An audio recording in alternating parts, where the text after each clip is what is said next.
Okay, shall we get started? See how things work this time. Let me begin by recalling the general plan. I'm trying to first defend a naturalistic approach to problems of language and mind.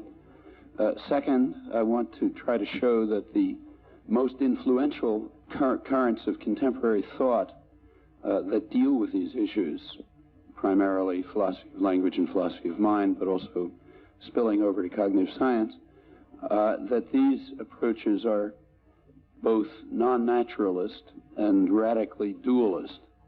And I've tried to show yesterday that those are two different things.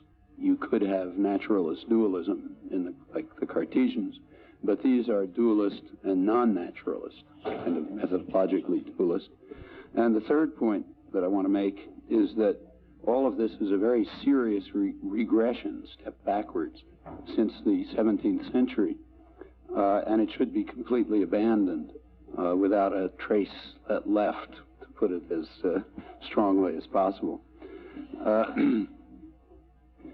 Well, this morning I gave some examples of what I think should be called radical methodological dualism with regard to what are, roughly speaking, philosophical issues. Issues having to do with attribution of knowledge, with the propriety of attributing rule following, and so on.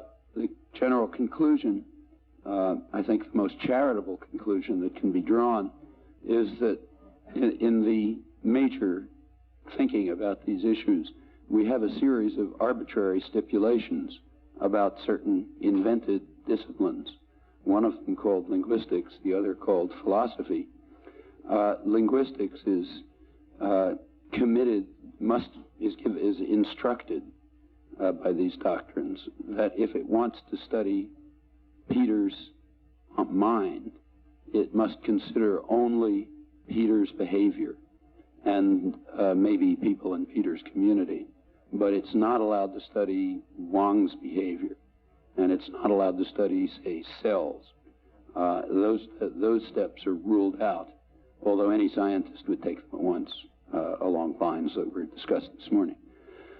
So if we agree that that's what linguistics is, the response is simple: just abandon it.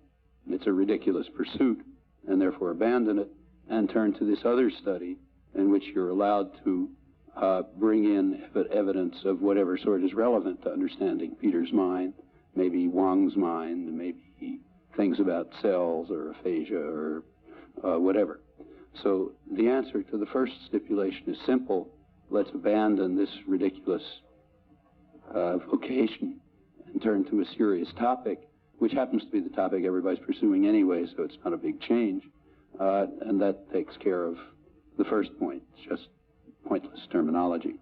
With regard to philosophy, philosophy seems to be identified as a discipline that is concerned with something called philosophical explanation, which is different from scientific explanation, and is interested in something called attribution of knowledge and rule following in an invented sense, technical invented sense, namely the sense in which these things turn on access to awareness, access to consciousness. Now, it's possible to invent such a discipline. You can invent anything. That discipline has no connection to inquiry into the nature of the world, telling anything about the world. It has no connection with ordinary usage, which doesn't follow those principles. And as far as I can see, it has no connection with anything. It has a historical tradition. One can see where it got, how it got there. But again, it seems to me a pursuit that has no redeeming virtues, should simply be abandoned. So that's my conclusion about the second one. Well, what I want to do now is continue the discussion, but begin to turn sort of step by step towards cognitive science, not turning now from what are considered philosophical issues, but just seem to me matters of terminological stipulation, turning to substantive issues, more substantive issues, empirical issues. And here, too, there are lots of theories and requirements and so on. So let's continue. One substantive issue, plainly, has to do with the growth of cognitive capacities, the growth and development of cognitive capacities. We know that they change.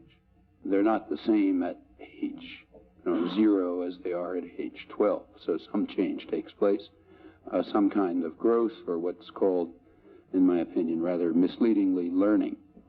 So, say, we'll talk about language learning, which I think should be regarded as language growth, analogous to other forms of growth.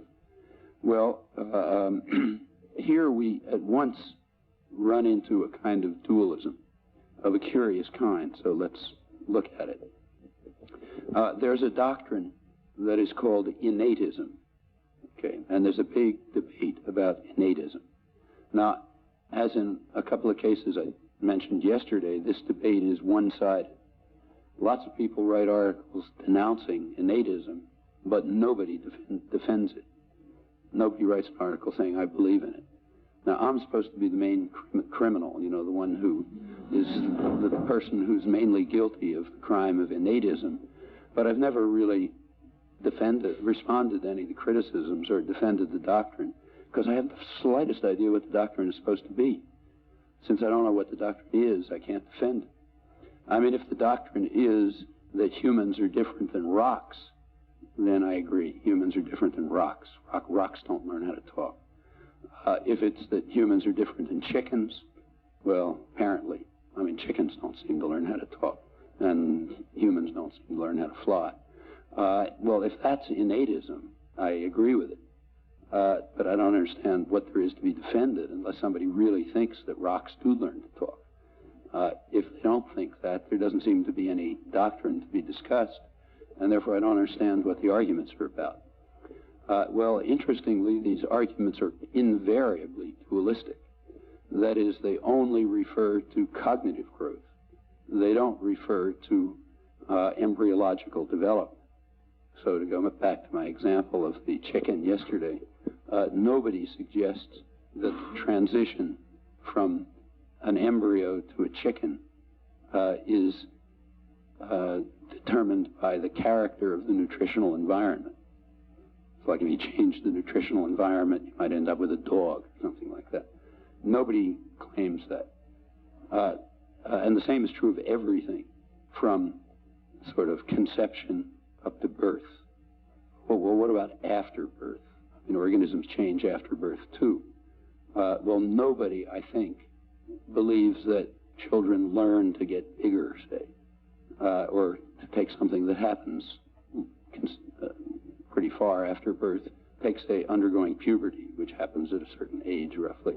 I've never heard anybody suggest that children are taught to undergo puberty. They get instruction from their parents. It's about time, why don't you do it, or something. Or they notice that other people are doing it, say other kids around their age, and they're subject to kind of peer pressure. They want to be like everybody else, so they do it. Nobody has ever suggested that. And so on all the way through all development, except for cognitive development. So the visual cortex assumes whatever structure it does on the basis of internal direction. Now, it's not that anyone knows anything about these topics. Nobody has the slightest idea what makes people undergo puberty at a certain age. And nobody knows, really, what makes a chicken embryo turn into a chicken. Some very strange things happen, and they're hard to explain. I mean, for example, a particular cell, remember all the cells of the body have the same instructions, but they do different things in different positions. So somehow a particular cell knows at a certain point that it's got to become a bone, instead of a piece of an eye.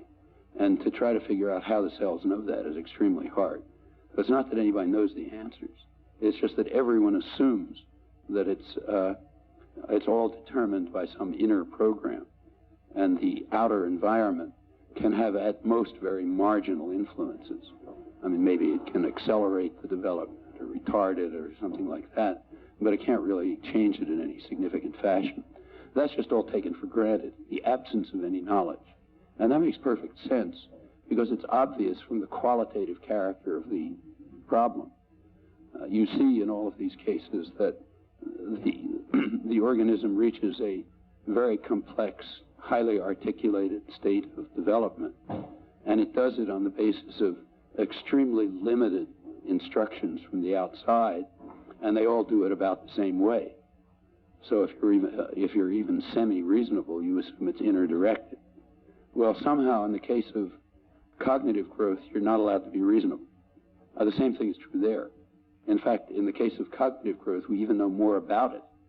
So a good deal is known about the innate structure, actually more than in many of these other cases. But we're not, and the qualitative situation is quite the same.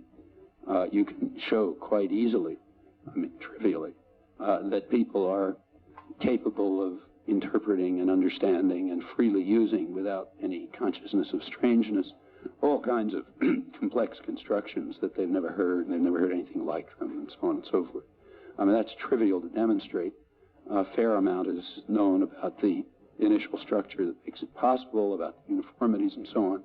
Nevertheless, it's considered highly controversial to be reasonable in this domain. And therefore, you have debates about innatism, which means taking the point of view that you take towards a chicken embryo. That's very strange. Again, it's comprehensible on traditional grounds. You know, you can trace it back to traditional religion and, you know, the soul and all sorts of things. But whatever the anthropological explanations, or the explanations as a piece of cultural history, it's a view that seems to have no redeeming features. Well, let me, nevertheless, it's very strongly maintained. And again, the most explicit, influential advocate, as in most of these areas because of his enormous influence, is Quine. He's put the point over and over again over the years. Let me take his most recent version, which appears in a book called Pursuit of Truth, that just appeared a year or two ago. And I'll actually write this out so we can have a look at it.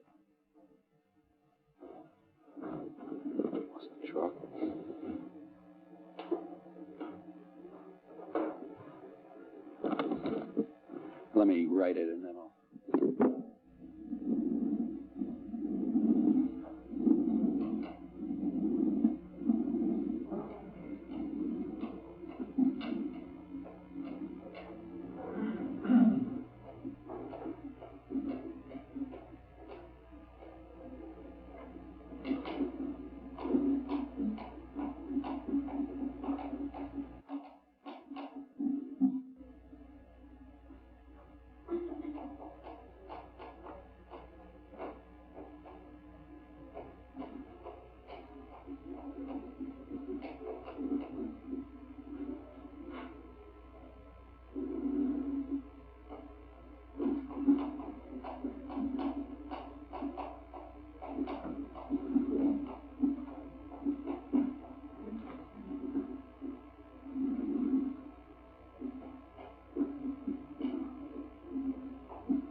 What it says is, in psychology, one may or may not be a behaviorist.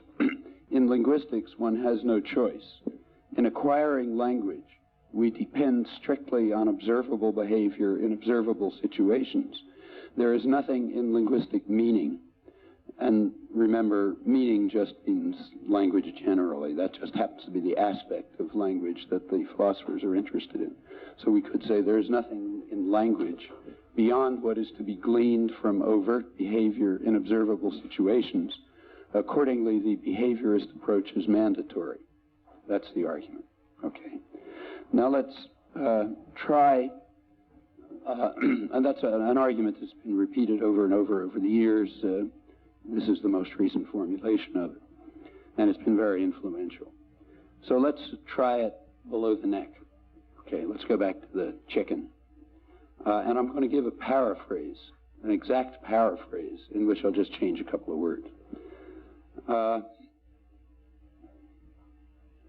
In the passage from the embryo to the mature state, the embryo depends strictly on nutrition from outside. There is nothing in the structure of the mature organism beyond what is to be gleaned from nutritional inputs. Okay. Therefore, accordingly, the nutritionist approach is mandatory. Biologists must be nutritionists. Okay. Notice that's exactly the same argument. All I've done is replace, nutritional observable situations by nutritional inputs. But the argument's the same. And the conclusion, therefore, is that embryologists should abandon all of this complicated inquiry into how a cell decides to become a bone in one place and an eye somewhere else, and they should really do something much simpler. Just take a look at the nutritional inputs to the embryo, which is going to be really easy because they're about the same for a chicken and a frog and everything else. And if you look at them, that's all there is. That's going to tell you everything. Well, there's got to be something wrong with that argument. I mean, if anybody presented that argument in embryology, people wouldn't even bother laughing. Why? I mean, why is it any more sensible in the study of language than it is in the study of embryology? That's the question that ought to be asked. Now, notice that it's not that the argument is wrong. The argument is, in fact, entirely correct. It's perfectly true that we depend completely on observable behavior in observable situations, and it's equally true that the embryo depends on nutritional inputs only. There isn't anything else, so that's what it depends on. But the question, of course, is what does the word depend mean? Now, what does the organism do with the, how do you spell out dependence? Let's spell out the concept dependence. Well, when you spell out the concept dependence in embryology, you get these complex theories about how cells, depending on the gradient of certain chemical concentrations, know that they're supposed to produce this protein and not that protein. And then after all kind of complicated stuff, you end up with a chicken. Spelling that out is the meaning of dependence. But of course, the same problem is going to arise in language. You've got to spell out the notion dependence. Well, there is a theory that spells it out. That's the theory of basically universal grammar. It's the theory I talked about before, which says there's some sort of a device, which is the internal structure of the language faculty, and it has all these internal parts and properties and so on and so forth. And when it gets observable behavior, what I call data, it spins its wheels in the way which linguists try to describe, and it ends up giving you the I language. And this is the dependence. That's the spelling out of the notion depend.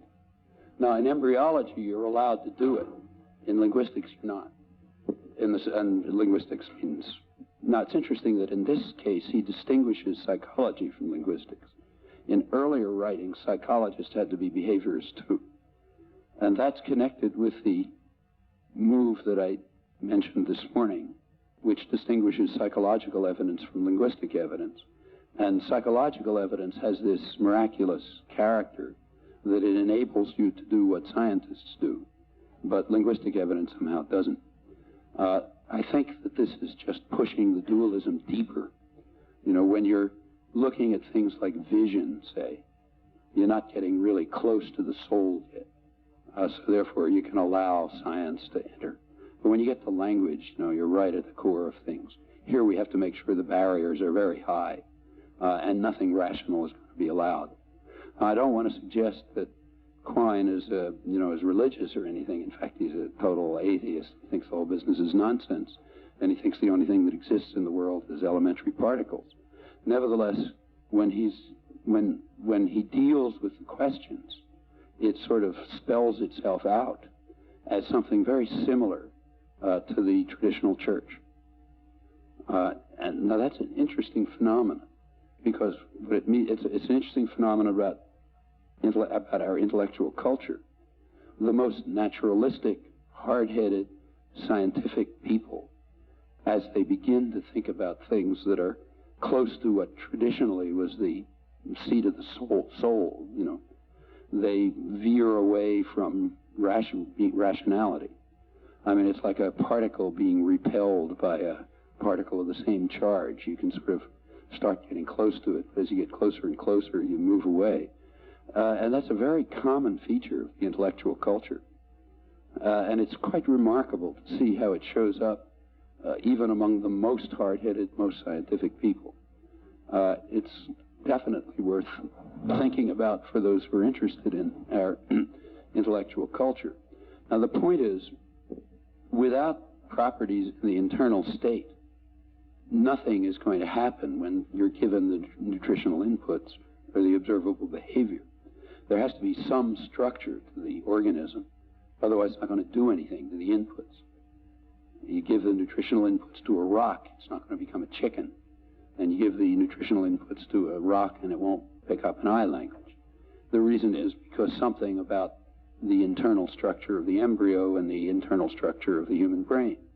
Now, Quine, of course, doesn't deny this. In fact, he agrees with it and insists on it.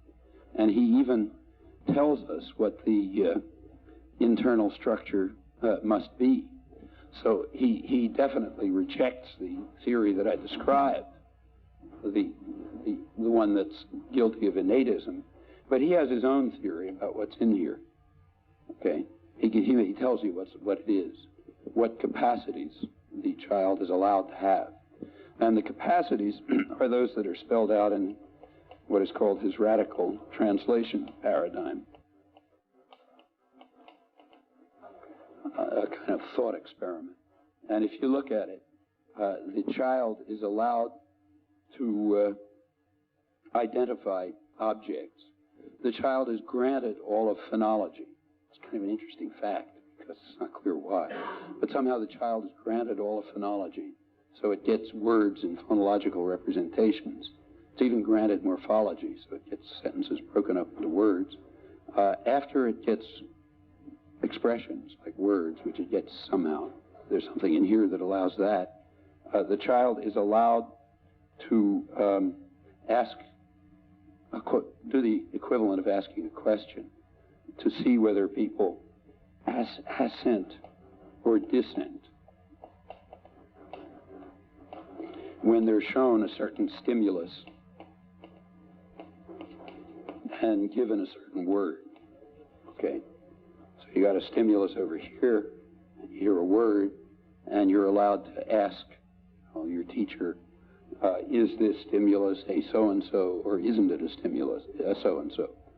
The case that Quine discusses famously is where you see a rabbit, and you hear the word gavagai, and the child is allowed to say that, yeah, that stimulus is or is not a gavagai. Okay, that's all. Then you're allowed elementary induction.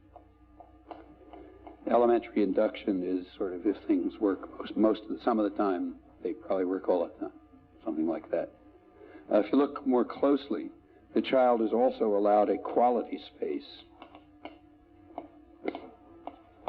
So that's a set of properties, like, say, color, loudness, things like that. It's not really specified, but you're allowed some kind of quality space, and you're allowed a distance measure. So you're allowed to say two things are closer in color, A is closer in color to B than it is to C. Actually, I cheated a little here when I said you see a rabbit, because of course all you see is some visual presentation, okay? And in fact, the core of Quine's theory is there's no way for the child to know whether that visual stimulation is a rabbit or, the tail of a rabbit, or a rabbit against the background of a bush, or a stage in the growth of rabbits, or whatever. Anything that's consistent with the stimulation is given by the assent relation here. Okay, and from that's radical translation. That's the whole story. And that's the structure of the organism. So, of course, Quine has a theory of the structure of the organism. He's not saying it's a blank slate. That would be absurd. Because he recognizes, in fact, that would be absurd. But notice we've just gone from one absurdity to another. This is a theory of the organism, and it's an empirical theory, right? It's got to be treated like any other empirical theory. And the theory is so ridiculous it isn't even worth looking at. We know for certain that nothing like that is the structure of the organism. There isn't any reason whatsoever to take that theory seriously. There isn't a particle of evidence that that's what people are like. And insofar as we know anything about them, they're not like that.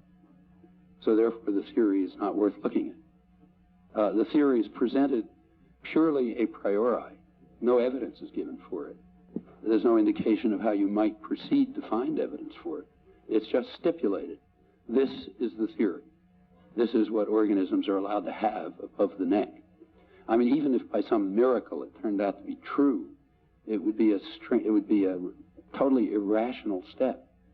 In other fields, you're not allowed to just stipulate a priori what the structure of some system is, because that's what it looks like, and that's what you like, or something. You're not allowed to do that. If someone came along and stipulated the structure of a chicken embryo, even if by a miracle they turned out to be right, people wouldn't pay any attention to it. If you propose a theory, you need some arguments. You need some evidence. You have to say, why is it this and why not something else? So, in fact, this is just the purest form of irrationality. It's true that there is a structure to the organism, but there isn't the slightest reason to believe that that structure has anything to do with the organism. And in fact, when you try to apply that structure, you get into all sorts of crazy conclusions. You find that you cannot possibly explain what people in fact know. What people in fact know isn't accounted for at all by this. We have overwhelming evidence about what they know. For example, in the case of Gavagai, we overwhelm, say rabbit, or whatever the equivalent word is in Catalan or anything else. We know perfectly well that children immediately, actually on one presentation, they don't even need a lot of evidence, take the word, and they don't ask assent-dissent questions. They just hear somebody use the word in some circumstance, and they instantly know, virtually without error or without later correction, that what was meant was a particular animal. Not that animal along with a twig that was next to it, and not a stage of the animal, and so on and so forth. Now, we have evidence as strong, we can accumulate evidence as strong as you like that happens. Furthermore, if that were not what happened, nobody would even understand Quine's discussion.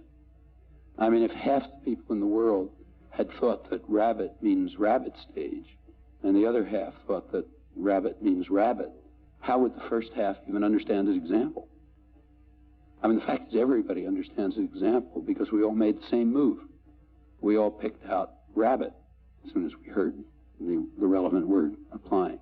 And furthermore, a fair amount is known about how this happens, about what kinds of entities are picked out, pre-linguistically even, what kinds of object constancy there are, how children, pre-linguistic children, identify stimuli as three-dimensional and persistent, like remaining after they disappear behind a screen and coming out in the right place. They get surprised if it comes out in the wrong place and that sort of thing. There's all kinds of understanding of how children conceive of the world even before they start learning language. And of course, when they start learning language, it relates to the way they've already conceived of the world. And as we go on, we find more and more respects in which nothing of this sort even happens. So we have a stipulation which is completely false, completely easily refutable, and not worth looking at in the first place because it's totally arbitrary. So why does anybody pay attention to it? Why is there an influential tradition, including most of serious analytic philosophy until today, which looks at the consequences of the radical translation paradigm? Now, the radical translation paradigm yields a property that Quine calls indeterminacy, indeterminacy of translation.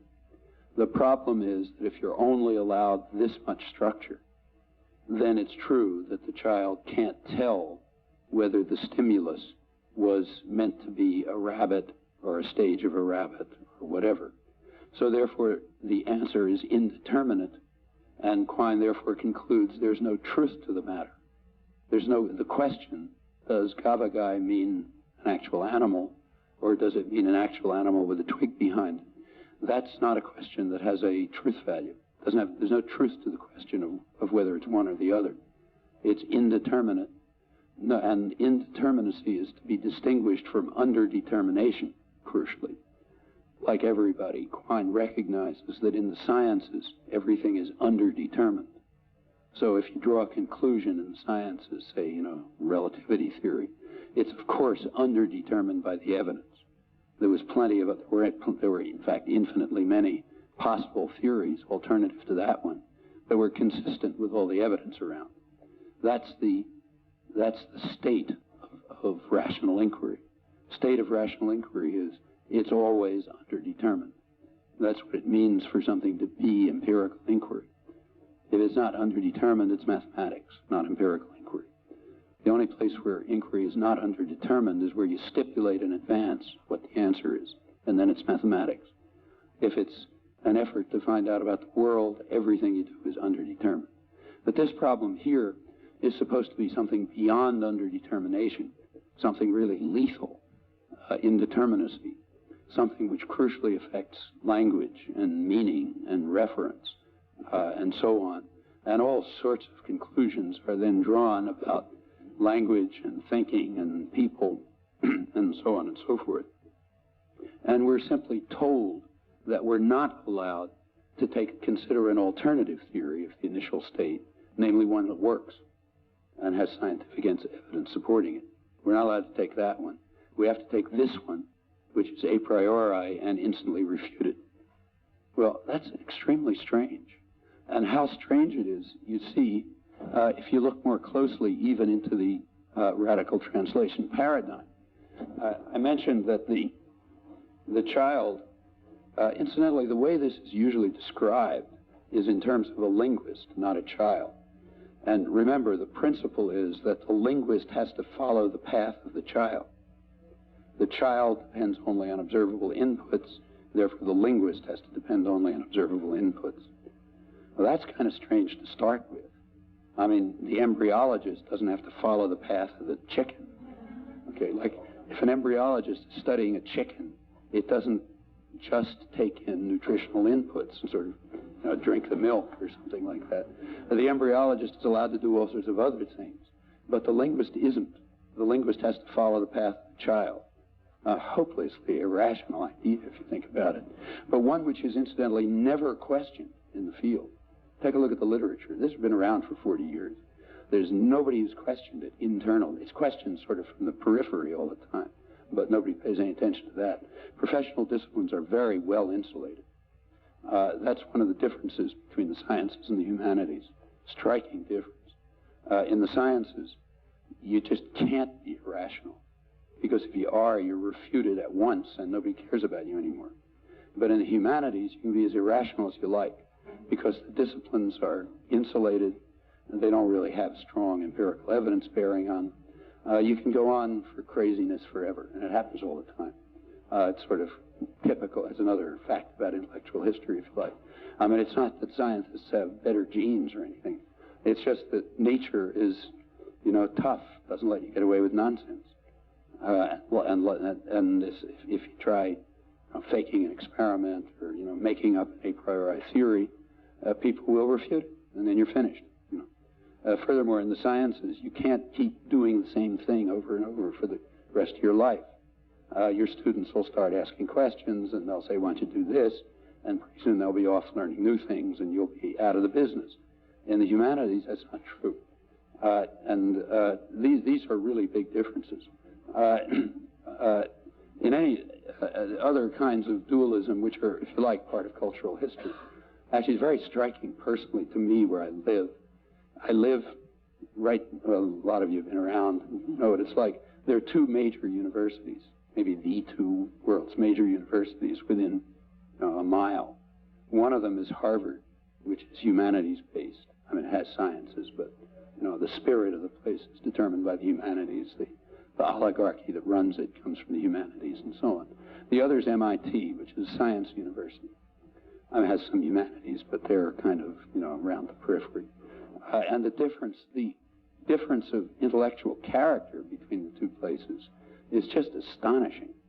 I mean, I've been there for 40 years, going up and back between them, and it's like two totally different worlds, in every area. That's why linguistics is at MIT, not at Harvard.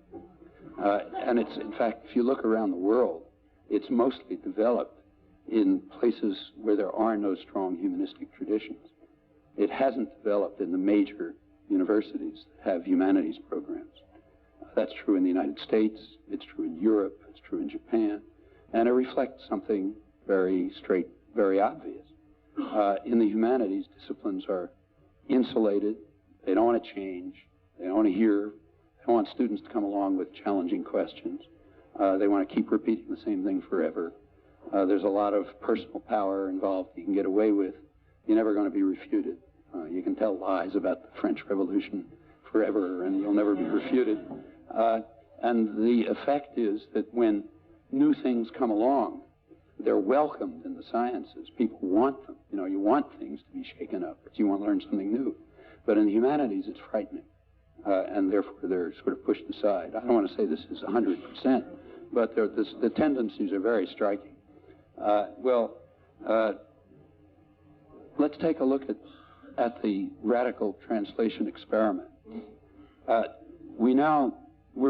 Let's agree to what is completely irrational, namely that the linguist has to follow the path of the child. Okay, so I described it as something that the child does. Now we have the linguist coming in to study the community from the outside. Okay, so here's this jungle community, as Quine calls it. It's off somewhere. The linguist comes from the outside. The linguist is trying to figure out what language they speak. Now, if the linguist was a scientist, what he would do is just what he would do if he was trying to figure out what bird there is in this jungle. The linguist would bring along, as part of the baggage, everything that he or she knows about language. Then you do all sorts of things about language, from studying other languages, psychology, whatever. You have a huge amount of understanding about language, and any linguist who went to study this would bring along that information, just as any, ornithologist studying birds would do it. The linguist would see right off that these things over here are people, just like other people, meaning they're not genetically designed to pick up this language rather than another one, so therefore they fall within the human species, and therefore whatever is true of Chinese and Japanese and Catalan and Swahili and so on is going to be true of these people. So you bring all that along. But the radical translation linguist is not allowed to do this. And that's part of the question I discussed this morning of using information about Wang to draw conclusions about Peter. You're not allowed to do it. You're only allowed to look at Peter's behavior. And notice that that's true of the child. The child, when the child's trying to pick up its language, it doesn't bring along information about Swahili, because it doesn't know anything about Swahili. But remember, the child has all of that built in. It doesn't have to bring it along. The child has all of that information stored in his brain. The linguist is trying to find out what the child has stored in his brain. The child doesn't have to bother finding out it, or he knows it. So that's why it's really wrong to say that the child doesn't bring along information about Swahili. It does, because the child has universal grammar. just as the chicken embryo brings along information about every mature chicken because it's got it stored in its genes. And the same is true of the child. Well, let's take a look at the linguist pursuing this curious path, not allowed to use anything that has been learned about language, not allowed to use anything that might be learned about, say, cellular biology or, the structure of the brain or whatever, not allowed to have what the child has, crucially, namely universal grammar stored into its head, because the linguist doesn't, the linguist has it as something it can use, but it doesn't have it as something it can study. Like the embryologist has genetic instructions, not unlike those of the chicken, in fact, but those genetic instructions don't help it in studying a chicken. I mean, a human arm is like a chicken's arm. It has one big bone and two small bones, and, happens to have 5 instead of 3, but that's a trivial difference.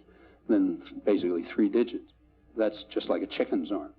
So the human embryologist has stored in its genes the answer to the question of how the chicken did what it did, but that doesn't help, because the embryologist is approaching the chicken with its science-forming capacities, not with its gene instructions. In fact, it's trying to find out what the instructions are in the gene. And the same is true of the linguist.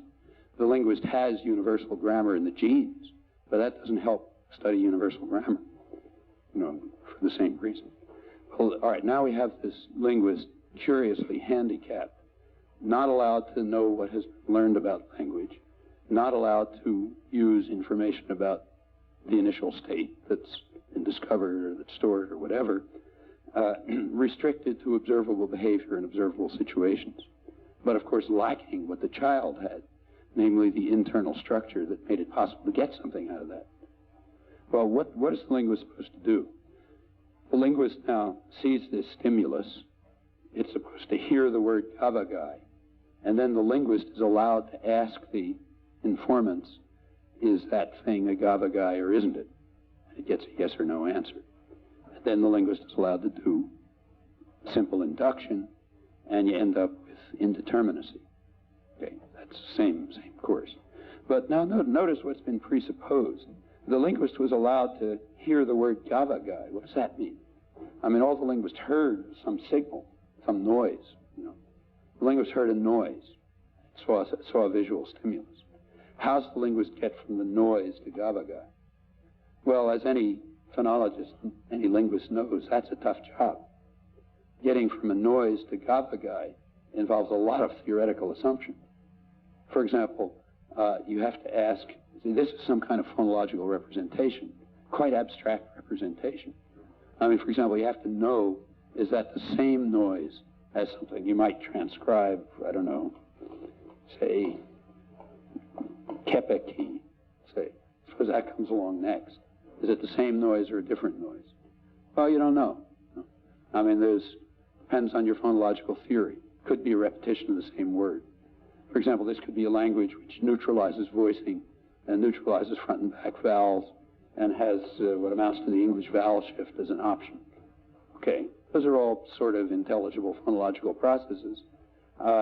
Maybe that's in part of the optional phonology of this language, so these are the same word. Well, somehow Quine's linguist has gotten over that stage. He's allowed all the kinds of scientific inquiry that tell you that these are different words, or maybe the same word. All of that's presupposed in setting up the radical translation experiment, where you're granted that you hear gavagai. And that's an awful lot. It's not trivial. There's an awful lot of linguistic theory presupposed and granted to the linguist as more equipment. Now, why? Now, of course, you get all the same indeterminacy problems there. I mean, hearing the signal, the conclusion that it was gavagai, not some other thing, is exactly as indeterminate as concluding that it was rabbit, not rabbit state. In fact, that's putting it unfairly. We have a lot more evidence here that the child is going to pick rabbit than we do that it's going to pick gavagai from a signal. In fact, it might have picked different things here. For example, it might be the case that the child picked out something that doesn't distinguish these two.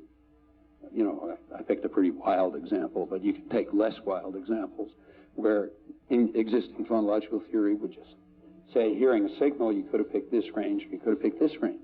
And in fact, that's permitted by phonological theory. However, nothing is permitted by the theory of conceptual development. Here we have very strong evidence that everyone picks out rabbit, not rabbit stage. It's not that there's some communities where they pick out rabbit and there are others that they pick out rabbit stage. In fact, all that was picked out before the child ever heard any language.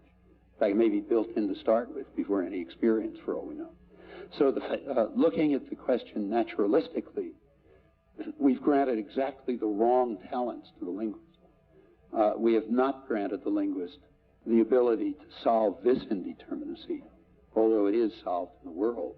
And we have granted the linguist the ability to solve this indeterminacy, though in fact it really is indeterminate. Not totally indeterminate. Like there is a theory which will ultimately resolve it. But on presentation of a single signal, you don't know. When you hear the first signal, you don't know whether it's in this range or this range. So that's real underdetermination. And there's a science that explains it and deals with it and tells how you converge from one answer or another. Here, there's no underdetermination at all, as far as we know. So to conclude that here we have a problem of indeterminacy, and here we don't, is very curious, very curious indeed. Well, why is the linguist allowed to do that? And why is he automatically granted all the theory that lets you get as far as Gaba got? Well, I think the answer, there's no rational answer. But again, there's an answer that comes out of intellectual history. Gaba guy has to do with the sounds, with the perceptual articulatory system. And the perceptual articulatory system is far enough away from the soul so that you're allowed to be rational. But, you know, the concept rabbit somehow is closer to the soul. So we've got that same problem of the particle being repelled as it gets closer to the question. As you get closer to it, you have to veer off into more and more irrationality. I don't think there's any other explanation for this. If you think this is wrong, try to work one out. Try to work out another explanation for why everyone's happy by saying there's no underdetermination in the case where there really is underdetermination, namely the phonology, and there is underdetermination in the case where there really isn't underdetermination, namely the concepts. Why is everybody happy with that? And why is it the basis for, you know, huge theories about humans and so on and so forth? Well, as I say, there is a reasonable theory, wherever it was. Probably erased it somewhere. You know, that one up there, that tries to deal with all of these questions, and both the Gavagag type question and the concept type question, and does so with, you know, reasonable success with the kinds of problems that arise in empirical inquiry. We're told by the anti-innatists that that theory has to be abandoned, not because it's false. You know, it's not, they don't provide any evidence against it. It's just you're not allowed to do it, period. Philosopher stipulates that you're not allowed to do it. Philosopher stipulates that you have to pick this theory, although we know it to be false, and it was totally arbitrary, and the assumptions that it makes are completely irrational. That's where that debate lies. Now, perhaps what seems to be the right theory ought to be abandoned. In fact, very likely it ought to be. You know, chances that we've hit the right theory are very slight. You know? So probably it'll be abandoned. Probably 10 years from now, somebody will have a better theory. That's what we expect. But to show that it ought to be abandoned in terms of something unknown, it does not suffice to require that the linguist abandon naturalistic inquiry. That's not a good enough argument.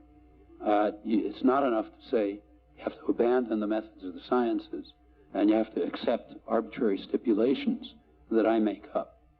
That's not a strong enough argument. In fact, it's no argument. And I stress again that nothing comparable would ever be considered for an instant in the study of other aspects of growth, say a chicken embryo, or for that matter, even phonetics. I mean, if somebody were to come along with similar stipulations in say, the sound side of language, even the philosophers would laugh. But when you get to the conceptual side or the structural side, it's taken very seriously. Well, again, that seems to be a radical form of anti-naturalist dualism. As far as I can see, let me put it in the strongest possible terms, nothing can be resurrected from this highly influential picture. It's kind of a paradigm example of what ought to be avoided in philosophy or the sciences or anything else. As I say, I'm trying to put the conclusion as strongly as possible in the hope that it'll sound as outrageous as possible and lead you to think about whether what I just said is wrong, and if so, why, and if it's right, what it means. Well, let's turn to another issue. Also, we're now dealing with substantive issues, namely language growth. And I'm trying to argue that the irrationality pervades these substantive issues just as much as it pervades the so-called philosophical issues about attribution of knowledge and so on. Let's take another kind of substantive issue. A question that came up yesterday, in fact, in the discussion, the question of reductionism. Okay. So natural inquiry leads to all kinds of hypotheses about the brain of the kind that I roughly sketched out. For example, it leads to phonological theories that tell you what the possible regions are within which that signal could be placed and how you could proceed to decide what's the right region. It leads to theories that give you, the binding theory facts that I spoke about this morning that deal with referential dependency and so on. And it deals with phrase structure, another example that came up, and all kinds of other things. It does it by attributing to the brain certain states and certain properties, certain architecture, well understood properties like being a generative procedure, which in fact can be spelled out quite carefully. However, this is regarded as highly controversial and maybe absurd. The reason is that nobody knows how to relate these states and properties to other kinds of description of the brain, say description of the brain in terms of cells. That's largely true. It's not entirely true. A couple of examples have already come up to indicate where it's not true. So there are some things about localization that are known, which are not trivial. For example, as I mentioned yesterday, that localization of the syntactic and semantic processing for sign language appears to be in the same place as where it is for spoken language, which is a very remarkable fact because it's in the left hemisphere, language hemisphere, whereas visual processing must go on in sign language is typically in the right hemisphere. So there's something deep about syntactic and semantic processing which is localized in the left hemisphere, no matter what the modality is. Luigi mentioned this morning some other things. Some results by Karamazza on differences between inflectional and derivational morphology associated with particular kinds of localizable brain injury. There are other examples, some of them kind of striking. Let's have a look at one. This one has to do with some recent studies just recently published on what are called ERPs, that stands for event-related potentials. It doesn't matter what they are. It's just some measure of electrical activity of the brain. Okay. It turns out that when people are doing different things, thinking different thoughts or saying different things and so on, the brain is always producing tons of electrical activity, and you can measure it now. There's sophisticated techniques for measuring it, for extracting signals from noise and so on. And it turns out kind of remarkably that you can find quite distinctive patterns associated with particular properties of thought and language. So, for example, it's been known for some time that what are called semantically deviant sentences, things like colorless green ideas sleep furiously, that kind, or, I ate the house, or something like that. When people hear those sentences, the brain produces a specific characteristic electrical pattern, which is like a mark that some semantic confusion took place. Notice that that fact alone would suffice to suggest to us that the semantic indeterminacy theories are way off the mark. I mean, our notion of semantic coherence is so tight that deviation from it even sets off identifiable brain, potential electrical activity of the brain, which is distinctive, a particular pattern that identifies semantic deviance. Well, some more recent work has gone on to find distinctive ERP patterns for several categories of linguistic expressions, which are quite intriguing. For example, it turns out that non-deviant sentences, things like John took a walk in the garden or something, sentences that are semantically deviant.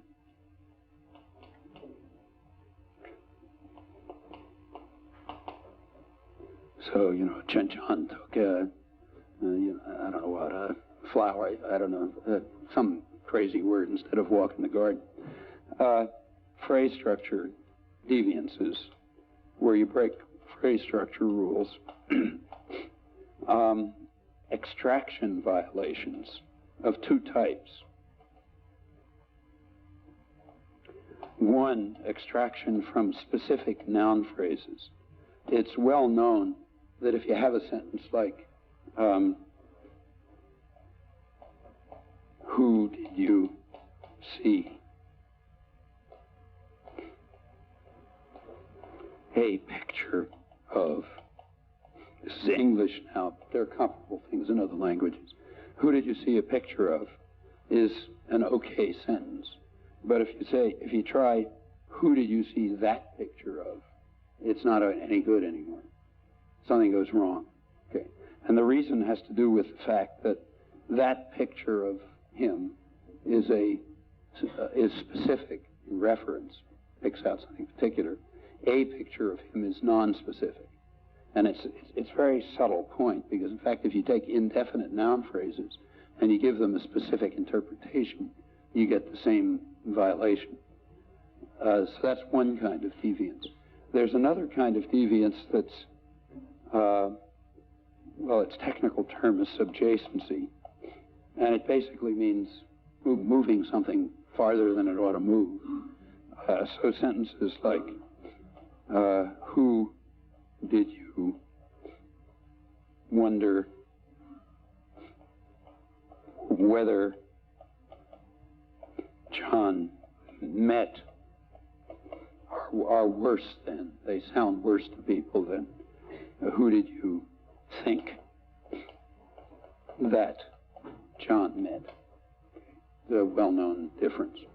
Now, it turns out that these 5 categories of expressions, non-deviant, semantically deviant, violation of phrase structure rules, violations of extraction from specific noun phrases, subjacency violations, moving something too far, yield distinctive patterns of electrical activity of the brain. Each category yields its own pattern. Okay, so all subjacency violations yield the same pattern. All extraction from specific violations yield the same pattern. Well, that's quite a surprising result in many ways. In fact, it's results that linguists could use to sharpen up their own experiments, because a lot of these judgments are pretty subtle and not terribly reliable. And, they change under all kind of slight changes of the conditions when you change from a finite clause to an infinitive clause. And there's a lot of work on it. And it's by no means settled what's going on there.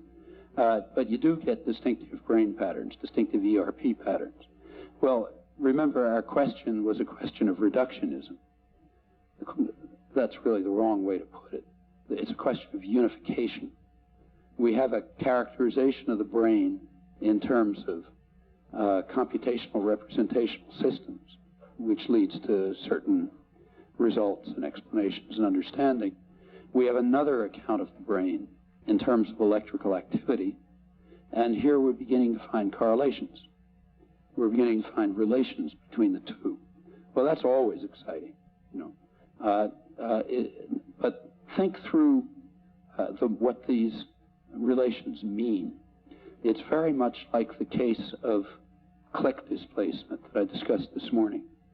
These 5 categories of expressions are well established within the computational representational theories. They have a theoretical home. The categories are picked out because of properties of the theories. There's evidence about them from lots of different languages. In other words, they're embedded in theoretical understanding. Therefore, they're significant, and there's all kinds of evidence bearing on them. The ERP results are just curiosities. I mean, it happens that the people studying the brain, who are, of course, guided by these categories, they didn't pick sentences at random. The people who were studied it included linguists, like Andy Bars, who a lot of you know, who knew what to look for. And they found numbers, but apart from the correlation, the numbers are just curiosities. There is no theory of electrical activity of the brain that tells you why these numbers should have any significance. You get all kinds of numbers. These happen to have significance because they correlate with the better understood computational representational theories. So you have a kind of unification, but it's unification from the weak theory to the strong theory. That is, and now we know something about electrical activity of the brain, namely, seems to correlate with things that really exist, namely these categories. I stress this because the standard dualist reaction to this information is going to be the opposite. The standard dualist reaction is going to be, okay, we've now given some support to the linguist's categories because of the ERP results, just as click experiments were misinterpreted that way. But that's complete nonsense. The ERP results are totally meaningless apart from the fact that they correlate with the linguist's results. They're just numbers, you know, curiosities. Okay. Nevertheless, it's a step towards unification, and an interesting one. Well, nevertheless, despite some, so there's been some progress toward.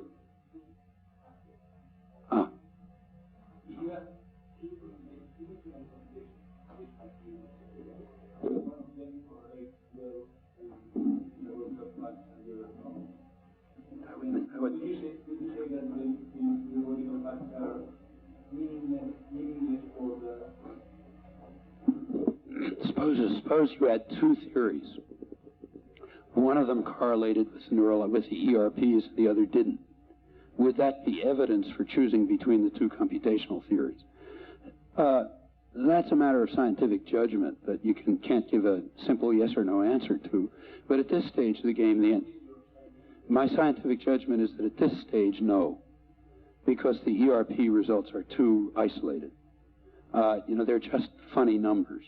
I mean, it could very well be that if you take that other theory and it'll have 10 different categories, you find numbers correlating with that. I mean, until you come along with a substantive theory of electrical activity of the brain in which these numbers are embedded, they are curiosities. So the point you're making is very correct, and I agree with it. I just doubt that we've gotten to the point where we could use the information that way. It's very much like the click experiments. Were you here this morning? Were you here this morning when we discussed them? Yeah. Well, this morning I discussed the Fodor, Bever click experiments and Quine's interpretation of them as providing real evidence for phrase structure as compared with the linguistic evidence, which doesn't provide evidence for phrase structure, it leaves indeterminacy. And what I argued is it's the other way around. The click experiments have no meaning at all except for their correlation with the linguistic evidence about phrase structure. Jerry Fodor interpreted the click experiments as meaning that people displace a perceived click to the boundary of a phrase because he knew what the right answer was. He could have, if the clicks had been heard in the middle of the phrase, he would have developed a psychological theory which said you displace the click to the middle of a phrase. So there was no reason to say you displace to the edge of the phrase, except that if you did that, you got the right result. And you knew the right result from linguistic evidence. So now someday the click experiments might be sharp enough to give you some evidence about something. And I think that probably they are, in fact. The correlation to the right result in well-established cases is firm enough so that you can begin to trust the cases in non-obvious cases. In fact, there's inquiry into that. Here's a case that's not obvious. If you take sentences like, John expected Bill to be intelligent. These are pretty peculiar. There are things like that in other, well, in a Spanish example would have a causative, something like John made Bill leave, something like that. There's a real question where the phrase boundaries are. I mean, semantically speaking, the phrase boundaries are around here. Okay. But the point is that this word, Bill, acts like it's the object of the upper verb in many respects. So it's as if the phrase boundaries are here. Okay, so you have kind of conflicting evidence I didn't pick exactly the right Spanish example, but you can fix it up so it comes out right. There's a real conflict about the evidence there. The evidence is conflicting. All right, that's the kind of case where you might turn to the click experiments to see what they say. Since we have evidence that they give the right answer in other cases, we might be willing to trust their answer in this case. And in fact, Bever and Fodor went right on to look at that case, because it's the obvious outstanding case. Unfortunately, the results weren't good enough to tell you much. But it's the right kind of thing to do. And with the ERPs, the same story will be correct. I mean, if these results get solid enough, then any linguist will want to take cases where it's not obvious whether you have a subjacency effect or not, and see whether you're getting the special result. So in that sense, your suggestion would be exactly right. The only question is one of timing. How are we far enough along so that's the right thing to do now? Well, that's a stage towards unification. We're relating electrical activity of the brain to the so far better established theories of computational structure. Well, despite a certain degree of progress in unification, the fact of the matter is that there are huge gaps, just huge gaps between the brain sciences and the ones that look at the soft stuff in the brain, and subjects like linguistics, which really are brain sciences in my opinion, but are looking at the brain more abstractly, kind of looking at matter the way chemists looked at matter in the 19th century from a somewhat more abstract point of view. There are huge gaps. For example, nobody has the slightest idea how a messy object like the brain can create something with the highly refined, extremely sharp, very surprisingly elegant computational properties that seem to be discovered in natural language and uniformly. It looks like a very strange thing to come out of a messy thing like the brain. So strange that a lot of brain scientists just conclude that the linguistics has to be wrong. Jerry Edelman is a good example of a well-known and important brain scientist who simply concludes from this disparity that whatever the evidence is, it's got to be wrong. The brain couldn't do anything like that. I don't think that's a scientifically justified move, because I think much too little is known about the brain. But there's no doubt that the gap is great. And when you turn to things like the creative aspect of language use, the gap is almost infinite. I mean, nobody has any idea how any mechanism that we understand, whether quantum theoretical or whatever, could have properties like ordinary human freedom or consciousness. There, the gaps just seem huge. I mean, you don't even know how to begin to bridge them. So there are tremendous gaps. Well,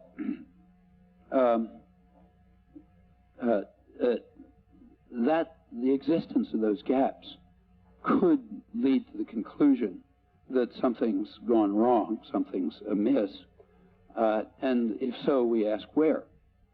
You know, where is something amiss? Well, we don't know.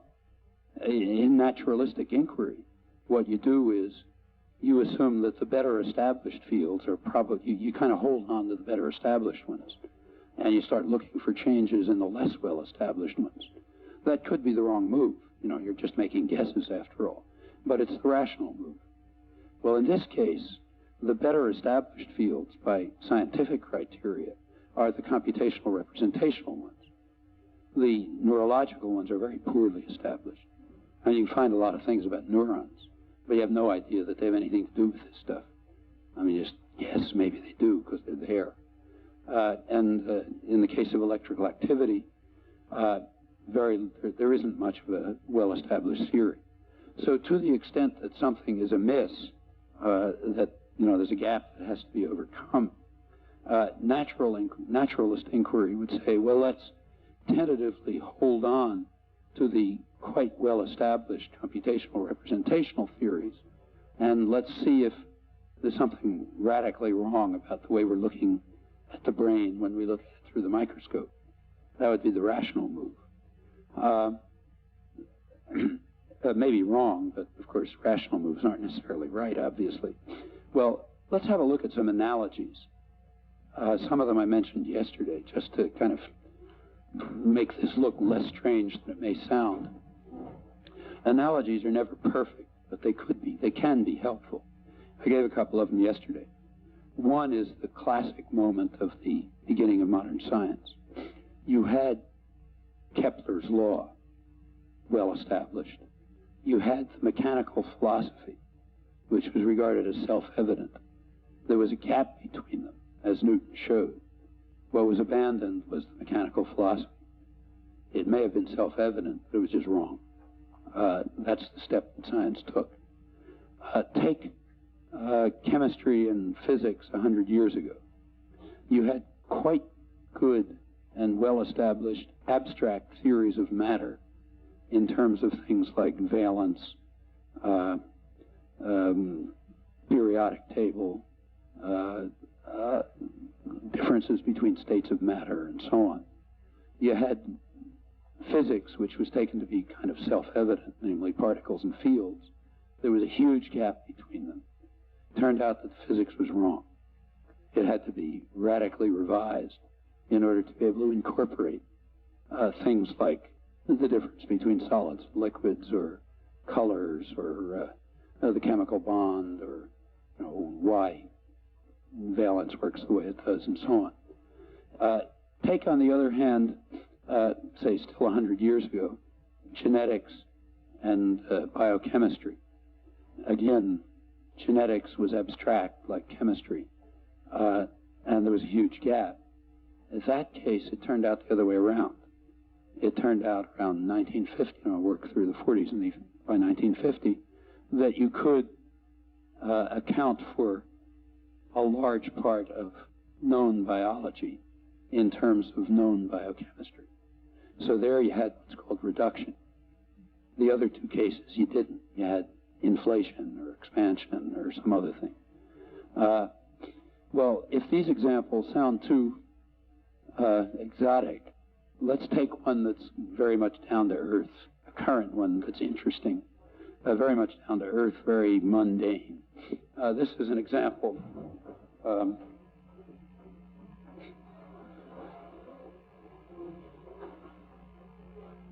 which in my opinion is quite relevant to the cognitive sciences. This has to do with something called nematodes. Nematodes are tiny little worms, very tiny. They have about 800 cells. They have a 3-day gestation period. They have about 300 neurons. the wiring diagram of the neurons is completely known. You know exactly how the neurons are hooked up. The developmental pattern is completely known. You know how a nematode gets from one cell to 800 or maybe 1,000, I've forgotten, whatever the number is. So the developmental pattern is completely known.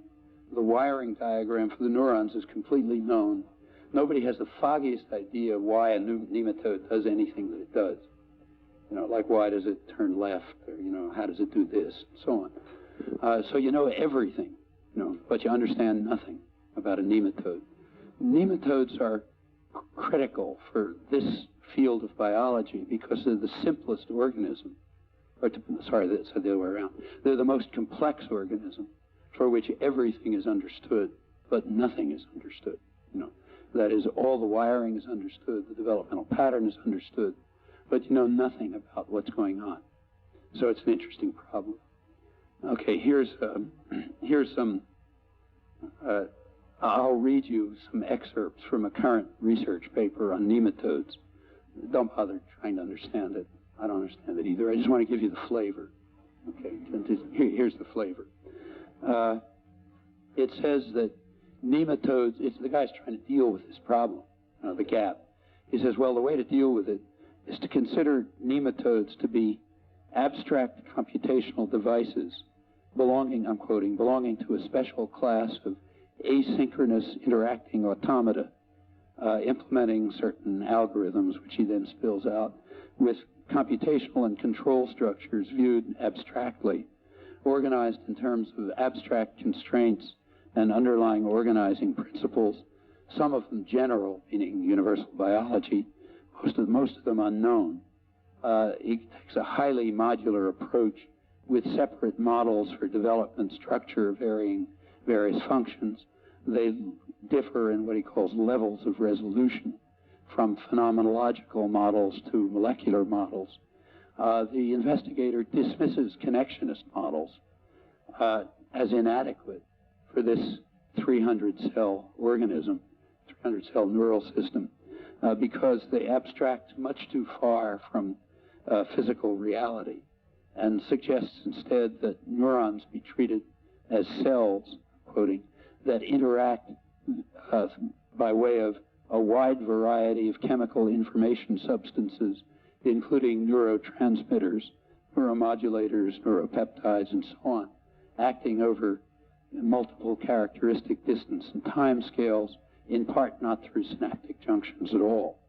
All of these crazy systems, he says, are metabolically supported, that is, they have some interpretation in the metabolism, and realized in the molecules, but nobody has the foggiest idea how. Putting it differently, this description of nematodes and explanation of their behavior in these terms is as yet unconnected with other descriptions in terms of, say, cells. And the description may involve the unification, if it takes place, may involve reduction, expansion, modification of the whole business. The unification problem may take any course. Okay, that's nematodes. Now, notice that in this case, there are some temptations that no one falls into. I'll quote some temptations from the philosophical literature about language, but just translated into nematodes.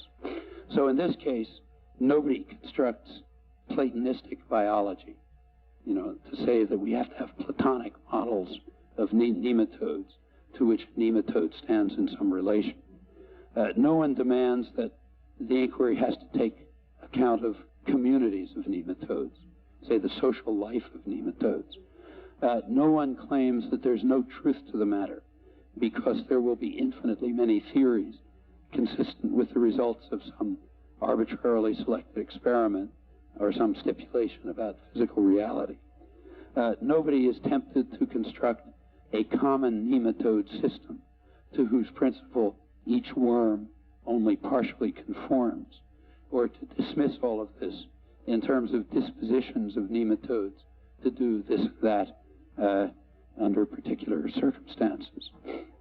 Nobody is tempted to hold that if an abstract theory of nematode behavior is given, like, say, the one I just quoted, it adds nothing, I'm quoting, it adds nothing to insist that some mechanisms must correspond to the theory, and so on. Now, all of these are quotes from Michael Dummett, from Quine, from Donald Davidson, in comparable circumstances about languages. And I don't think that these meeting usually, but that's the case of language that philosophers are interested in. I don't see why the arguments have any more force in the case of a language than they do in the case of a nematode. In the case of a nematode, nobody's driven in that direction. Why are we driven in that direction in the case of language? Well, I think an answer has to be given to that question. Unless the answer is given, then I don't know what it would be. We seem to be, again, in a kind of a dualist morass. The fact of the matter is that whether we're studying organic molecules or nematodes or the language faculty or whatever, we pursue different levels of explanation. We try to find understanding as well we can. We hope that we're going to be able to integrate these levels. So we hope that we're going to be able to integrate chemistry and biology, chemistry and physics, asynchronous interacting automata with cellular biology, eye language with something about brains. We don't know in advance whether the right move is going to be reduction, expansion, change of everything, or something that maybe nobody's ever thought of up till now. Same with electrical activity of the brain and eye language. There's no point discussing in advance what course the unification will take. We'll know when we do it. In advance of doing it, you have no idea how it's going to go. There are plenty of historical examples in all directions. As unification proceeds, it may lead to empirical assumptions, including ontological posits, that look absolutely outlandish today, just as has often been the case in the past, ever since Newton. If so, well, so be it. In the case of language and other cognitive functions, it's common to try to relieve the fear that something's amiss. Everybody feels something's amiss. And there are several common ways of relieving that fear. One of them is by saying, there's a slogan around which says, the mental is the neurophysiological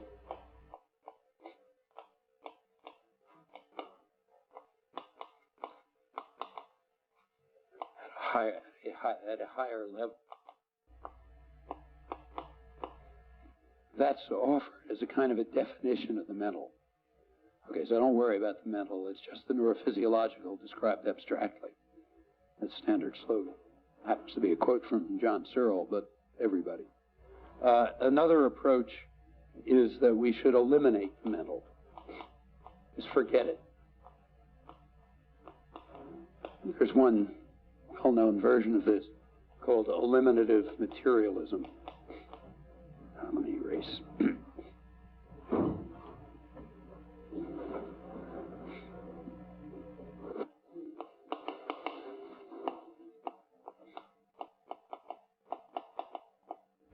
Particularly associated with the Churchlands.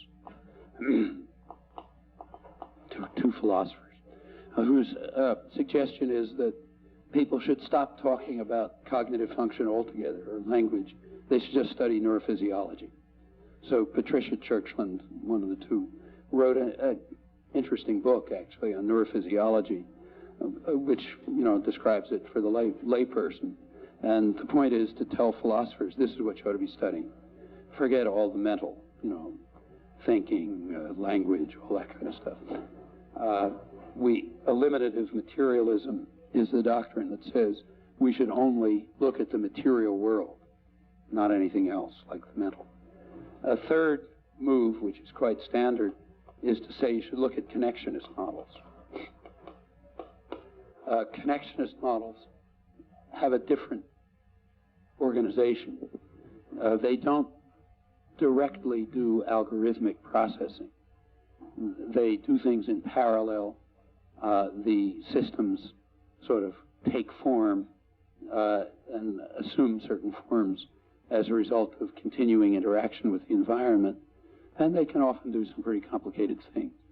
But to say that they don't do algorithmic calculation, which is what's usually said, is not a very clear statement, because from some interpretation they are Turing machines, which means under some interpretation they are doing Turing, algorithmic calculating. But one sort of has a sense of what it means to say they aren't calculating algorithms. They aren't computational representational in the sense of the kind of machines that are standard computers, let's say, standard computers. I'll come back and spell this out more closely if for those of you for whom it may not be familiar, when we get more into the cognitive sciences. But one standard move is to say, look, the problem with mental is you guys have been looking at computer models, and you should look at other kinds of models, like connectionist models. Well, those, and somehow in that way, in one of these ways, maybe we can overcome the feeling that something's gone wrong because of this huge gap between mental, let's say, theories of I language and the physical, theories of cells. Well, from a naturalistic point of view, all of these are extremely strange moves, and it's worth seeing why. Let's take the first. We have an account of many things in terms of computational representational systems. Like we have an account of the phonology of Gavagai. We have an account of referential dependencies and all kinds of other things in those terms, and it's a good account with a lot of consequences and results and so on. We basically on faith, purely on faith, we assume that there's an account of those things in terms of atoms, cells. I mean, that's just an act of faith. Of course, nobody thinks that the operative principles are going to be identifiable at the level of atoms and cells. So it's not going to be that kind of account, that's for sure. But people assume that somehow there's some kind of an account of all this in terms of atoms and cells. That's a leap of faith. With a much greater leap of faith, many people assume that there's going to be an account in neurophysiological terms rather than, say, vascular terms, although the brain is just flowing with blood all over the place. So much blood is in the brain that many biologists who are very skeptical about all of this stuff, plausibly, argue that maybe Aristotle was right. Maybe the brain is really a thermoregulator. It's there to cool the blood. And then it has these side functions of, language and so on. It's not totally outlandish when you look at the amount of blood in the brain. And there's a lot of other junk in the brain. There's glial cells all over the place. Nobody knows what they're for. Furthermore, neurons are cells. They have all kinds of interactions besides synaptic interactions, as pointed out in the case of the nematode. And the special approach of neurophysiology might just be the wrong one. Or the brain might just have other properties that nobody's thought of yet. I mean, there are, very fancy physicists, some of the best contemporary physicists, who believe that contemporary physics is too misguided to be appropriate for the study of systems like the brain, that new physics will have to be discovered to deal with such things. Maybe, we have no idea. But the point is that this slogan, the mental is the neurophysiological at a higher level, intended as a definition of the mental, has the matter backwards. What it should say is maybe the neurophysiological will turn out to be the mental at a so-called lower level, although maybe not, because it may be the wrong place to look. That would be the naturalistic approach. So the first move is just wildly dualistic. What about the second one, eliminative materialism? Well, that's just meaningless. Until the churchlings tell us what the material world is, we don't know what eliminative materialism is. I mean, they seem to understand that cells are in the material world and words aren't. But nobody else but no scientist can understand that. All we know is that the brain has properties. Some of the properties are it gives rise to electrical activity, like ERPs. Another of its property is that people who use brains can identify rhyme and anaphoric dependence. There are theories about these properties. Some of them are in terms of computational systems. There's no subpart of all of that that's material, at least as far as anybody knows. So until somebody can tell us what's the material subpart of all of this, there is no doctrine of eliminative materialism. Now, we do understand Patricia Churchland when she says linguists and cognitive scientists and so on should stop studying reasoning and thinking and language and so on. They should start studying neurophysiology. That makes about as much sense as telling embryologists, stop studying all that stuff and start studying string theory. Okay, if you're interested in string theory, study string theory. Maybe ultimately string theory will account for neurophysiology, for embryology in some fashion. But to tell embryologists that they should drop their inquiries into what makes a cell decide to become a bone rather than eye, because some physicists have this nice idea about string theory, would be totally absurd. To tell linguists that they should study neurophysiology is far more absurd, because it's at least possible that string theory might be the foundation for embryology. And so far there's some reason to believe that. But there's very little reason to believe that neurophysiology is the foundation for thinking. Could be true, but we have no real evidence for it. So that's just irrational. Intelligible, but irrational. Whereas eliminative materialism isn't even intelligible. Well, what about the idea that we should move to connectionist models and parallel processing systems? The idea is that, granted that these systems don't work for a 300-cell nervous system where where the wiring diagram is known, but maybe by some miracle they'll work for 10 to the 11th neurons where nobody knows how they're hooked up altogether. Well, maybe, but one would like to hear an argument. It's often argued, I'll finish with this, that we ought to think about the possibility that maybe connectionist models will someday come along that will do what we do in terms of our rule-based models. And we should consider what implications that possibility would have for the existence of rules. And there's a big literature about this. That's very much like saying to the embryologist, look, maybe someday you guys are working out all of these really complicated theories about how cells decide what protein to produce on the basis of chemical gradients in the environment and so on and so forth. Maybe someday somebody will come along with a completely unstructured theory that doesn't have any of those complications and will explain all the things that you're looking at. So why don't you stop looking at it? I mean, that would be so unreasonable that you couldn't even laugh at it. And it's equally unreasonable to raise the question of what it might imply if some unknown connectionist model that you can't even dream of would someday replace rule-based models which actually work. Let me stop there, and we're right up to the point of getting to cognitive science and its computer models, which is the other standard way of trying to relieve these feelings that something's wrong, and the wrong move, in my opinion.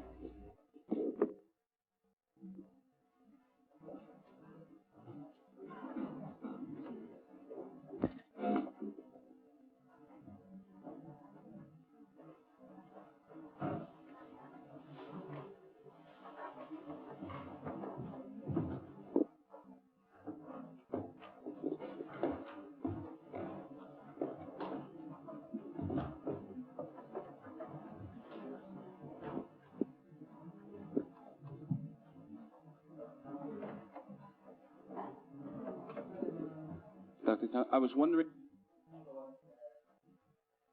perhaps people with different models that try to ask the linguist to do something that isn't a natural scientific way feel a threat from a linguist or any linguist who is trying to posit a substantive model of a system that seems to a layperson almost ephemeral. And my other question is that about your comment about humanities and MIT versus Harvard. I haven't studied at Harvard, and I don't pretend that I have, but I was wondering if you are aware of the battlegrounds that go on in, say, graduate schools in humanities about the use of language, and if you thought that was unexciting or not. You're referring to the postmodernist discussions. Well, I wouldn't like to refer to it in those terms. Okay, what terms? For example, just debates over changing the nomenclature for English department. To what? To comparative literature? Or study of Western culture, or Western study culture, of various yeah. cultures. So these questions about those are interesting discussions going on about the canon, it's called. You know, what should you study? Should you study only, you know, the standard phrase is dead white males, or should you study other things too? Okay, that's a very live discussion going on in the United States. I don't know if it's going on in Europe. Well, the first question, I'm sure you're right that people are deeply concerned about what seems to be the ephemeral quality of the successful theories in the case of language, but they shouldn't be, because everything has been ghostly back to Newton. Ever since Newton, we have known that our intuitive judgments about the way the world ought to be are just wrong. Okay? The world has ghostly properties. The world is ephemeral. It has such strange properties as attraction at a distance, which can't exist, as any sane person knows, but does exist. Maybe it's interpreted in terms of curved space-time, which obviously can't exist, as any sane person knows, but according to general relativity theory does exist. Any sane person knows that a mathematical object, like a vector field, can't have mass, but it does, and on all the way up through science. I mean, everything is ephemeral, because nothing conforms to our intuitive conceptions of the way, common sense conceptions of the way the world works. Well, by now we're used to that, or we ought to be used to that. So if these subjects are ephemeral, that just means they're like everything else in science. But still, you're right. I'm sure that's exactly what bothers people. I'm just saying it shouldn't. At least it's one of the things that bothers them. Now, the reactions usually within the traditions that I'm thinking of, I mean philosophy and cognitive science, are to dismiss this as either highly controversial because of this ephemeral character, or absurd because of the ephemeral character, or for the more tolerant people like Michael Dummett to accept it as what he calls a psychological hypothesis, but not a philosophical explanation, not really getting there. Those are the standard moves. Those are the ones I talked about. On the other issue, that's a very serious question. There is, I mean, the United States, to an extent that's unusual among the countries of the world, maybe unique, has actually dealt to a certain matter, to a certain extent, with the fact that it's a multi-ethnic society. Most societies are extremely racist. This is particularly true of Europe, which must be the most racist part of the world there is, outside of maybe Japan. And the racism is so deep in Europe that it's very striking for a North American to come over to see how dramatic the racism is, meaning the hatred of everybody else, even, you know, a couple of miles away, you know, and the loyalty to particular, you know, communities and purist communities and so on and so forth. I mean, the U.S. is bad enough on these issues, but it has come to terms with these questions at a level well beyond Europe, at least the parts of Europe I've seen and know about, France, Germany, and so on, England, etc. And one of the things that has come along in the United States in recent years, there's been a kind of a cultural revival in the last 20 or 30 years. in the United States, to some extent everywhere, but strikingly in the United States. The country is a lot more civilized than it used to be in many respects. Now, this hasn't really infected educated circles very much. They are kind of immune. But the general population has changed a lot in all kind of ways. And one of the ways it's changed is that there's a lot more respect for other cultures and other people, and a recognition that you should accord them some, rights. Now, it's not done very nicely, and it's often extremely ugly, but at least the concepts are around, and the feeling is around that you ought to do it.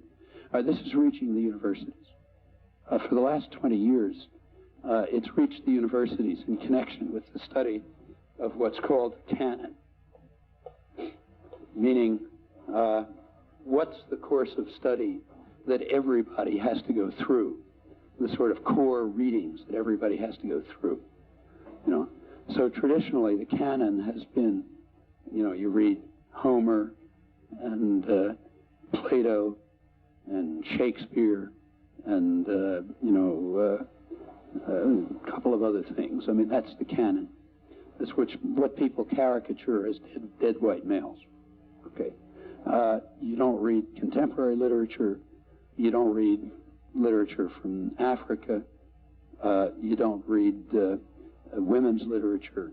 All kind of other things you just don't read. They're somewhere on the outside. They're not in the canon.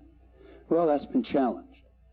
People have suggested that we ought to have a much more complex canon, in which you don't stop reading Shakespeare, but you read Shakespeare together with.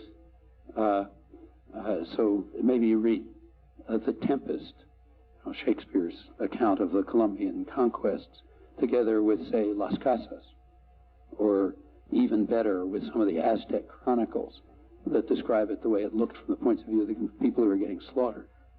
Maybe you should look at the whole business. And similarly across the board, there are the idea is there are a lot of different other forms of human culture besides canon that has been the ruling aristocracy in the ruling societies. And there's a big fight about this. I mean, it's a huge battle. And I don't think the answers are always simple.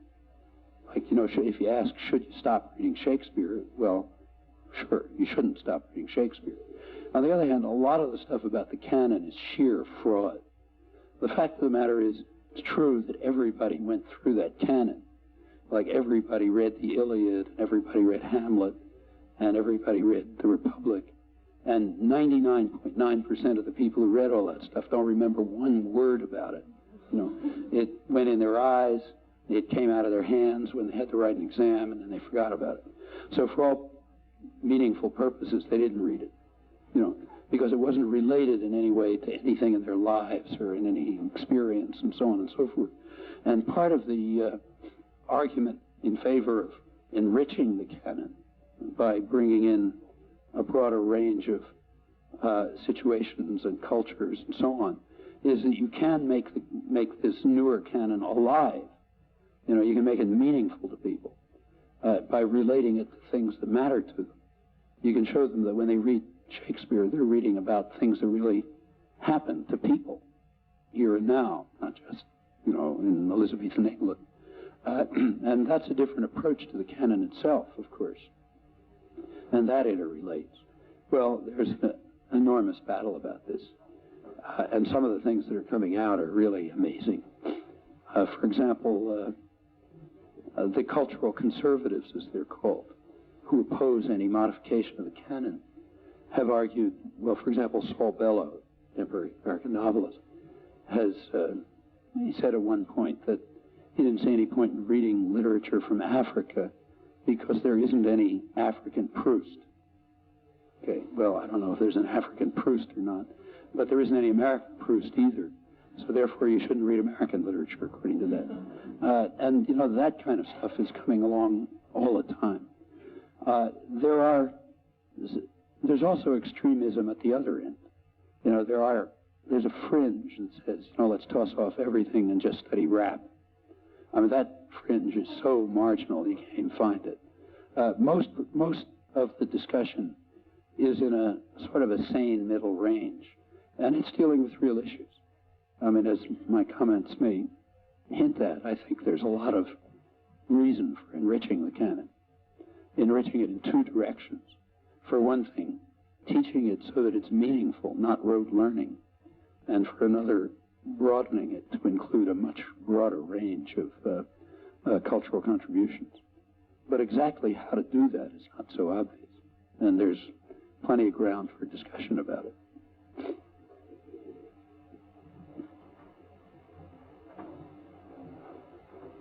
More canon, it's not more canon. Canon is not more a canon. A canon must be short, otherwise it's not a canon. It's a canon in quotes. It's a collection of alternative paths that you can take through human culture.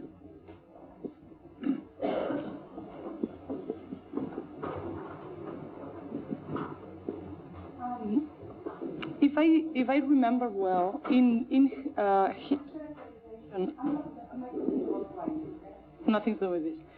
In his characterization of the properties of the organism or the mechanism, I think that Quine had to add a kind of ability or disposition for learning to make associations, right?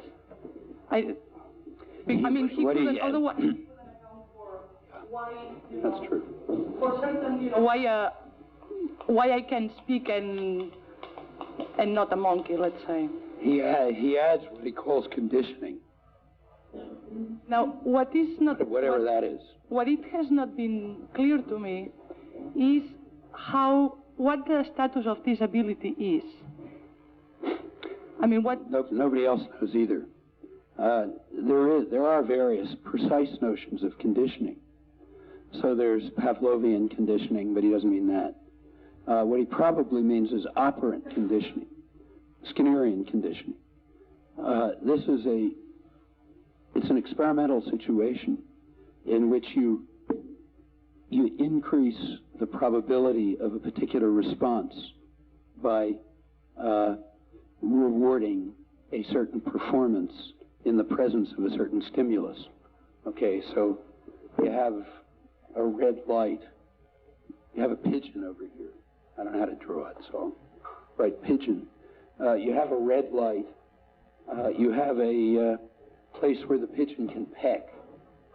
And if the red light flashes and the pigeon pecks after the red light flashes, it'll get a piece of corn. If it doesn't peck, if it pecks at some other time, it won't get a piece of corn. Okay, that's the experiment. And what you observe is that the probability that the pigeon will peck when it sees a red light increases. Okay, that's called operant conditioning. That's all it is. Reinforcement. It's reinforcement. Yeah. The fancy word is operant conditioning. So he does assume that. Actually, there's some interesting things there are interesting questions about whether this phenomenon exists. It's not at all obvious that it exists, but at all, even for animals. In fact, that's been known for about 30 years. But I'll describe the problems, if you like. It may be a pure experimental artifact that's contrived under certain experimental designs, but isn't really happening. I'll explain why in a moment, but go ahead.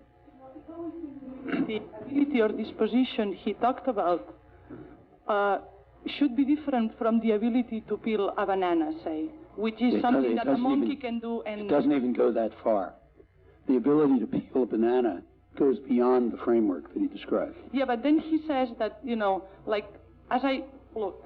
that's my reading of Quine, okay, which is we learn like pattern sentences and then we associate, right? So the ability to make those associations. Well, somebody could have that theory, but he doesn't. I mean, that would be kind of Humean theory. But Quine is under the illusion that Skinnerian operant conditioning theory replaced all of that. So he does not accept classical associationism, except in one partial respect.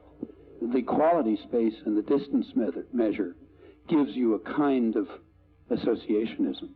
Like it says, if you're trained to react to a certain point in the quality space, there's a certain spread, and you may be partially trained to something that's near it in the quality space.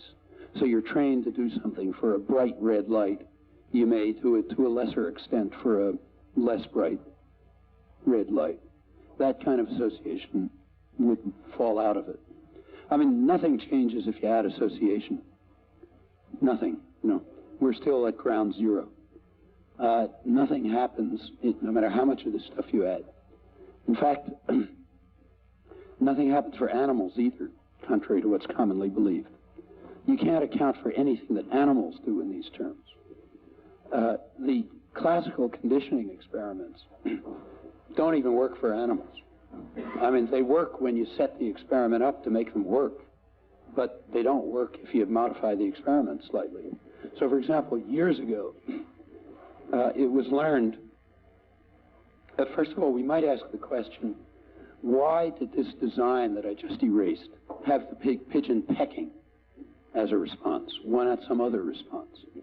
Well, the answer is that pecking is an innate response for pigeons. They just peck. They go around pecking all the time. So you pick out an innate response, and that's the one you try to modify. Now, that fact is not so trivial as it sounds. All of this shaping of behavior is shaping of innate behaviors. It's taking certain innate patterns of behavior and introducing slight modifications to them. And those modifications are indeed very slight. And just to illustrate how slight they are, the person who worked this stuff out in the most sophisticated way was B.F. Skinner, who is, it's his point of view that Quine has essentially taken over. Skinner was extremely effective in training animals. So most of the animals that you've seen on television, like the dolphins, in television shows, and that kind of stuff, they weren't trained by Skinner, but they were trained by his students. Skinner's students, a lot of them went into animal training, because about the only thing the stuff was good for was training animals. It didn't teach you anything, but it was a good device for training animals. Two of the best animal trainers, the ones who trained most of the famous performing animals, were two students of Skinner's named Breland and Breland. Well, male and female Breland, I've forgotten their names. And they set up they were, got their PhDs, and they set up a training school for animals. And as they pursued the training, they discovered something quite intriguing. They discovered that, in fact, the experiments worked up to a point. So, like, if you were trying to improve here's one case that they were trying to do. They were basically trying to train circus animals. So one thing that they tried to do was to train a pig. Okay, so you've got a pig over here. And the idea is that the pig is supposed to pick up a coin that's lying on the ground and stick it into a slot over here, which is like a mailbox or something. And then it gets, whatever pigs like, I don't know, gets one of those things. So that's a standard conditioning experiment, a little more intricate than what I described before. The pig kind of moves around randomly, and ultimately by accident it picks this up, and after a while it sticks it in there, and it gets a reward, and then maybe that increases slightly the probability, and so on. The way the theory is supposed to work, all irrelevant behavior is supposed to be filtered out, and after you continue the process, the pig is just supposed to go straight to the coin, put it in the slot, and get the reward. That's what's supposed to happen. And if you measure the progress in the experiment, you do get the predicted progress. So it continues to improve in its performance up to a certain point. At that point, it starts to fall off and get way down to the point where it starves to death.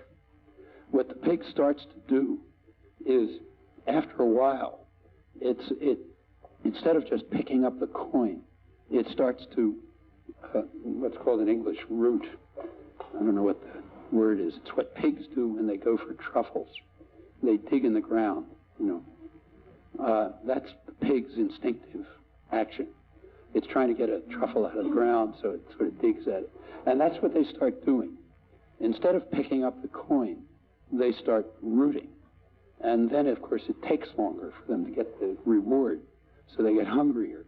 And then they root more, and they get even hungrier. And finally, all they're doing is rooting, and they starve to death.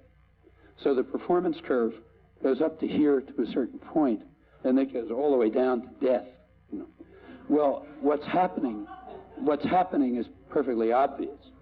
The reason why they picked in the experiment, picking up a coin, is because picking up things off the ground is a thing that pigs do. But of course, as the pig began to, interpret all of this as having something to do with being fed, as the reinforcements were established, it started invoking its normal feeding behavior. Now, its normal feeding behavior happened to be counterproductive in this experimental design. And ultimately so counterproductive it leads to death. This is what they called instinctual drift. And they finally decided, it looks right, that the reason the conditioning experiments appear to work is they're always stopped right here. That's where the experiment stops, when you've reached the performance level you want.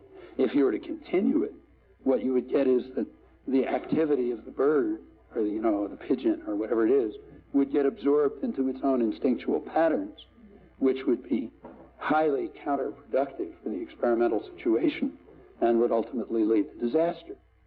Okay, so the possibility that there's a strong possibility that conditioning is just an artifact. It's a way of modifying instinctual patterns within a certain narrow frame, but ultimately the instinctual patterns will be taken over.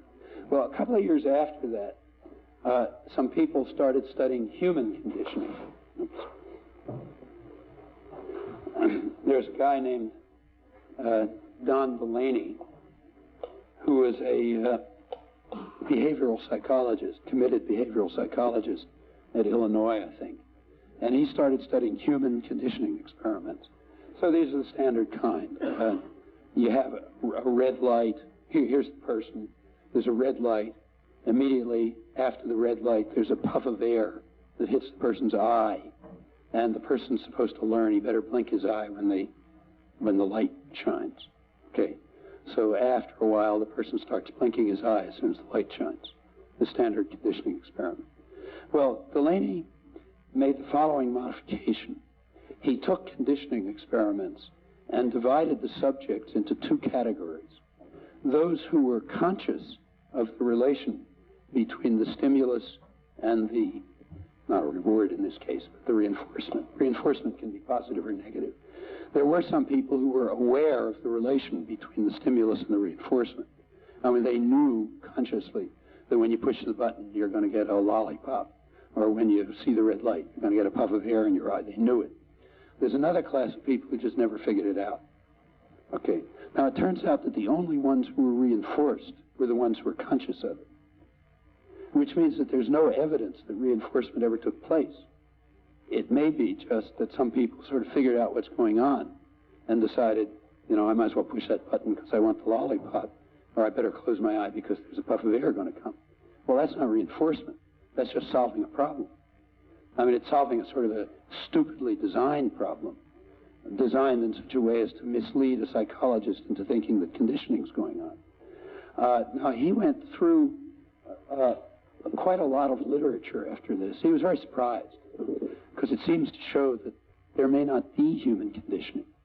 He went through a lot of literature and concluded that there was no evidence for it. I remember once giving a lecture at the University of Illinois about 25 years ago, and these usual questions came up, and I mentioned his stuff. Sorry, I broke the time span. Before these experiments were done, I happened to be at the University of Illinois, and in the discussion I expressed some skepticism about conditioning and said, well, actually, I guess it was after Delaney's experiments, and I said, look, doesn't seem to work for humans, but probably works for animals, you know. Another behaviorist psychologist there, named Brewer, asked me afterwards why I thought it worked for animals. And I said, I don't know, it sounds like you ought to be able to do it for animals. And he started investigating that specifically. And it turned out, as you can't ask an animal, are you aware? But he did other things, which made it look very strongly as if the animal was acting conditioned, only if it had absorbed, internalized certain information. And if it hadn't done that, it wasn't acting conditioned. So he concluded finally there may not be any conditioning at all. Well, at the moment, there's no real reason to believe that the thing is anything more than an artifact, apart from the fact that it has no implications anyhow, even if it does exist. But that, you're right, is the one addition to the Quine basis that I didn't mention. I didn't mention it because I don't even know what it is.